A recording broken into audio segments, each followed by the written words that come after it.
My girlfriend doesn't always orgasm when we have sex. How can I make her come every time? Well, there's an unreasonable expectation if I ever saw one. Yeah. Nobody comes every single time, no matter who they are, no matter who they're with, no matter how fancy the hotel, No matter how hot the lingerie. no matter how hot. Yeah. So that's the first thing. Yeah. It's an unreasonable expectation. The second thing is, why would you want that every single time? And there are good reasons to want that, but there are not so good reasons to want that. Right. And you know some of those not so good reasons, right? Well, I mean, I think the question that comes up for me is who is the orgasm for? That Right. it's wanted every time. A lot of folks kind of lump themselves into the category of being a good lover or a not good lover based on the number of orgasms their partner does or doesn't have. But really, what we understand in this work is that being a quote unquote good lover is something that's really dynamic and it changes moment to moment, even with the same partner, even within the same sexual experience. How attuned are you? How focused are you on pleasure? How frequently are you checking in with your partner? These are the things that really create an incredible erotic experience. Focusing on orgasms is sort of like watching paint dry. It's going to be really hard to enforce the outcome, and the more you focus on it, the less likely they are. Yeah. I try and get rid of categories like good lover. Yeah. My question, or good sex for that matter. My Right. question is, are you enjoying it? Is your partner enjoying it? Are your partners enjoying it? Partner or partners, Yeah. however many you have. Yeah. And one of the answers to, if I would like to invite my partner to orgasm more frequently, talk to them. Yeah. Like, what do they imagine might work? Right. And maybe the answer is, boo hoo hoo, my partner only comes 82% of the time that we're sexual together. And Yeah. maybe that's just fine. Maybe it's not. Maybe the partner I does don't want know. to have more orgasms. But Maybe. the one thing I will say is that there is a pretty glaring orgasm gap in heterosexual partners in sexual dynamics. There's like a 30% gap in the frequency of orgasm between male partners and female partners. So sometimes the question is, how do we look at that gap and look at the disparities there? And if the partner is saying, hey, I'd like to have orgasms, that's great. Right now, you guys have a starting point to talk about what feels good. How do you get there together? What does your partner need to maybe feel safe or seen or to feel more titillated, right? Sometimes that's cognitive. Sometimes it's through touch. Sometimes it's a feeling. So there's a lot of paths forward, and it may not be the same path every single time you have sex. I think you got this question. I like to smoke pot before sex, but my partner says he hates this. How do I get him to relax about it? I love these questions. How do I get my partner to do such and such? How do I get my partner to stop doing such and such? Right. And my first response to that is, well, what is it about what your partner hates that they hate? I mean, I don't know why your partner hates the fact that you smoke pot before sex.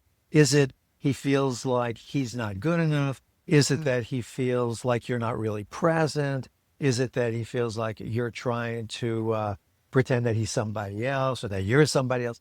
So I can't answer that question. I think it's a great question, but I can't answer that question except to encourage this person or people in general to ask their partner, okay, you hate what I do or you hate what I don't do. What is it about what I'm doing or not doing that you hate? That's the thing, right? That would be my short answer because, like you, we don't have enough information to really understand.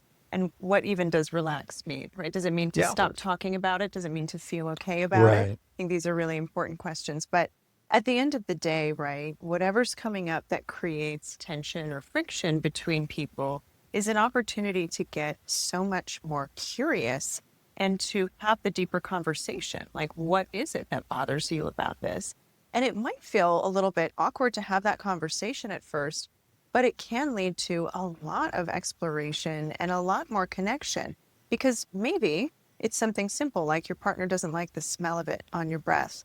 And I think in that case, well, there's toothpaste and gum and breath mints and mouthwash and all kinds of things that might create more accessibility for the two of you.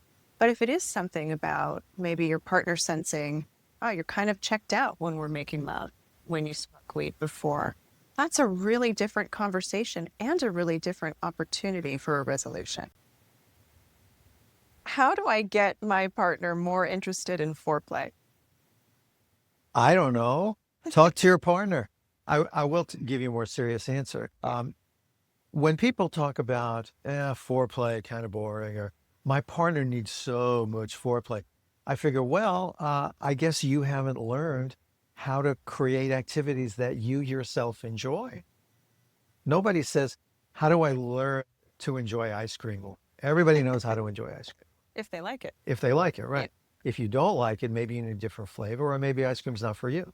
But when people say, my partner doesn't want to have that much foreplay, first of all, I don't like the concept of foreplay, because that's what happens before the big play.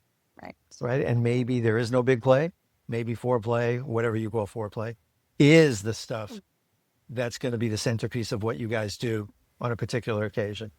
But when someone says, foreplay, my partner needs so much foreplay, you need to figure out what's going to be enjoyable for you that's also going to be exciting for your partner.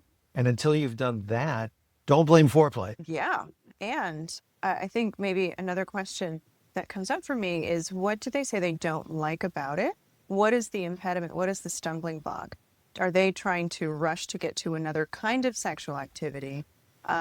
Do they feel disinterested in your pleasure, and that's why they're not interested in the things that you're interested in? You know, what actually is the hiccup here? And maybe they think that they have to do it using a certain arm or a certain shoulder, and that is uncomfortable. Sure. Yeah. Right. I think a lot of curiosity comes up here.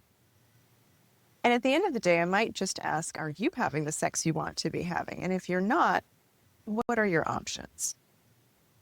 Do non-monogamous relationships work? Do non-monogamous relationships work? Listen, there's only two kinds of relationships that have problems: non-monogamous relationships and monogamous relationships. All the other ones work just fine. Yeah. But those two, a lot of problems with those two. I'm really glad you blurred it down so simply for everyone. Thank you. And some of the problems are common to each of those forms, and some of the problems are different in each of those forms. Yeah. So I think what people need to understand is that there are no relationships that don't have problems. If you're fortunate, if you're skillful, if you have a partner who is skillful and curious and creative, maybe you get to pick which problems you have. But if you're going to be in a relationship, it's going to be complicated, and there's going to be difficulties. Right. And there's often this myth that comes along with monogamous relationships. People sometimes think, okay, one partner, that's simple, but it's not. No, monogamy can be just as complicated and layered as non-monogamy. And the things that make monogamy easy are also the things that make non-monogamy easy. And that is really good communication, explicit communication, clarity, curiosity, and a willingness to be really collaborative in how you solve problems together, and even recognize the problems and complexities that show up in the dynamics. And reasonable expectations. Reasonable expectations and transparency. Do most women lose their desire after menopause? Do most women lose their desire after menopause? Some of them do, and some of them don't. Do most women lose their desire after they've been in car accidents? Some of them do, and some of them don't. And so many people want a simple formula for what all people are like. Right. And there are no simple formulas for what all people are like. When people say to me, you know, you're a guy, tell me what guys like when it comes to oral sex, or tell me what guys like when it comes to lingerie, whatever. And I say, if you're not going to have sex with all men, it doesn't matter what all men like, right? And I'd say the same thing about women. Do all women have difficulty navigating menopause? No. Right. Do all women lose their desire after menopause? No. Some do. And many women benefit, as you yourself will say, I'm sure, from the use of medical interventions. Yes, I think this question is really well-intentioned and also kind of misses the mark, because menopause is not an event in the sense that your desire just falls off a cliff and then statically for the rest of your life you have no desire. Right. Desire is a constantly undulating, oscillating, variable experience for people who menstruate and people who don't. So desire is just not static. And the important thing to think about is that when people start to go into perimenopause and menopause, Postmenopause, desire may feel accessible in different ways. They may need different things to feel as turned on. They may need more to feel turned on. They might also need more lubrication or more biological interventions to sort of keep desire in the forefront, but also make arousal more accessible. Because what can happen, and what happens very frequently, in fact, is that menopause changes the body's composition and it makes arousal more difficult, which can become painful. And then when there's pain, people usually avoid something that's painful. And so we get sort of this misleading idea that women lose desire when in fact they're actually just responding to something that doesn't feel as comfortable or might feel painful in the body and avoiding that, as people tend to do. So the answer, I would say, isn't a yes or no answer. It's more of a question of what else needs to be acknowledged in the synthesis of people's bodies changing, their emotions changing, their relationships changing, their fantasies. Self-concept changing. Yeah, all of that plays a part into how desire ebbs and flows over the lifespan. Next question. How do I get my partner to be more interested in oral sex? How do I get my partner more interested in oral sex? This is another one of those, how do I get my partner to do something or to stop doing something, preferably without talking to them? So how do I get my partner more interested in oral sex? I guess you would need to talk to your partner. And I would say, don't talk to them during sex. Yeah, no. Talk to them while you're having lunch. Talk to them while you're driving to the supermarket. Talk to them while you're online at the supermarket. Best place to talk about sex. Entertain everybody else. How do I get my partner more interested? Well, even oral sex, what does that mean? Does that mean licking you for 5 hours? Does that mean showering and then playing around a little with mouths and vulvas? And what exactly does it mean? Because for some people, they're afraid to agree to something that might just go on and on and on. Or does it mean if I do it sometimes, I have to do it every time? Right. And does it mean that I have to do it even if you haven't showered in a month or two? So we want to really find out what concept is it that somebody is uncomfortable with and maybe correct them. Yeah. Yes. And I think what you're getting to is a really important point. Often when there's a barrier around something, when someone has a no, we don't want to try to force a yes, right? But what we want to look at is what are the impediments? What is shutting someone down? Because often there are some barriers that can be removed. There are things that are coming up that feel like a block to desire. And if those things can be identified and addressed, then desire is there, right? So maybe it's about hygiene. Maybe it's about being afraid of committing to a long time process. Maybe it's a fear of inadequacy or a skills gap. Maybe they're afraid they won't actually be able to bring you to pleasure. And so they're afraid to even get started because they don't want what might feel like a covert rejection of their efforts if they don't see the pleasure that they're hoping to see. There can be so many variables that come up. So I would say, let's look at the obstacles and see what you can collaboratively remove. And if that makes more space for there to be an exciting and a willing yes. I think my doctor's a little squeamish about sex. How do I make it easier to speak with him about it? Oh, I love this question. Most doctors get the same amount of training in human sexuality, which is to say, just about nothing. Yeah. So, and a lot of doctors, when they're in medical school, when everybody else in the university is having sex on Saturday night, they're in the library. So it's a combination of of not having enough professional education and maybe not even having enough personal education or personal experience. So that's the first thing. What I would say is that the doctor is there to serve us. And every doctor we work with, every lawyer we work with, every dentist we work with, every psychologist we work with, we have to train them. The client has to train the professional in what do I need, what language works for me, what practice management works for me. So some doctors, they're afraid that you're not going to be comfortable with the word vagina or the word pussy or, whatever it is. So we have to train the doctor that, you know what, I'm really comfortable with you talking about my vagina or my vulva the same way that you talk about my shoulder. And I need you to talk to me about that more. That's pretty much as straightforward as I would say it. And if the doctor is squeamish about that, that is the doctor's problem. And if you don't feel like you're getting adequate care, I'm sure you would agree, get another doctor. I mean, honestly, that would be one of my first thoughts. If you've tried to have this conversation with your doctor, If you've tried. And if you feel like, you're not getting anywhere, you've done the advocacy, it's perfectly acceptable to try to find another doctor that does meet you where you'd like to be met. But to your point, a lot of doctors are trying to meet people in a way that doesn't upset them and doesn't cause discomfort. So they may be trying to be gentle, or they may not know exactly how much information or how direct they can be without creating discomfort for you. So if you haven't yet tried to advocate for yourself, I would say be your biggest advocate.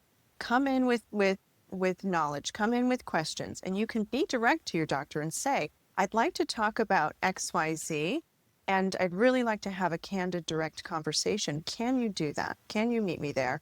And they might say, you know what, I don't have training in that area, and I don't know how to answer your questions. They might say, I'm really busy, I can't talk to you about that right now. They might say a whole bunch of things, and they might actually say, oh, yeah, I didn't realize you wanted me to go there. Let's talk about it. So you don't know until you ask. And if you feel like they're not meeting you, it's perfectly acceptable to acknowledge that and to find a new physician or a new dentist or a new mechanic or a new whomever it might be, right? We get to use our voices.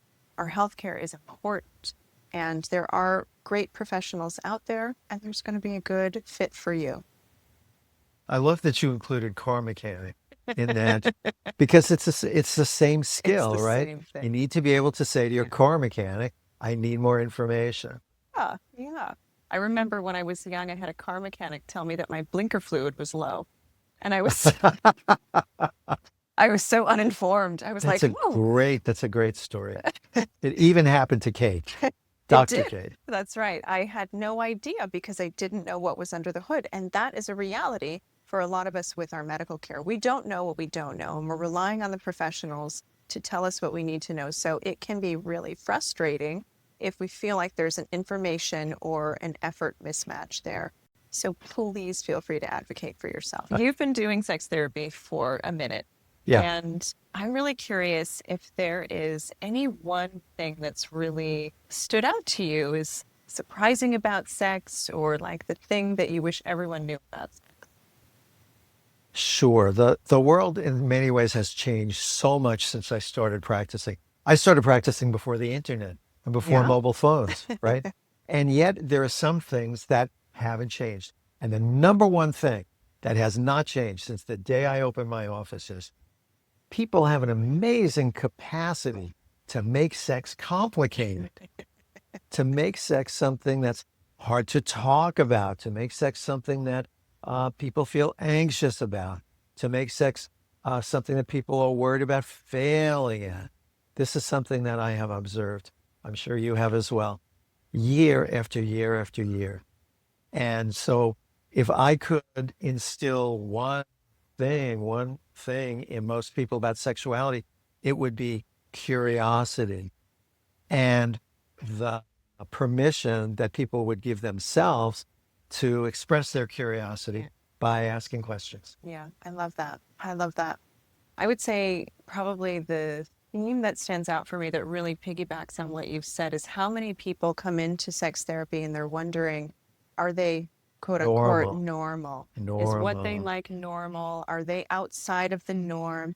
And I would say if there's a takeaway that you can hold on to, it's to sort of remove the word normal from your lexicon when it comes to sex, because the only thing that is a constant with humans is that we are diverse. And whatever you like, I guarantee there's someone else that likes it too. Maybe more people, maybe less people, but it doesn't really matter. The thing is that it excites you, and that makes it okay, as long as it's not transgressing the boundaries or consent of another human.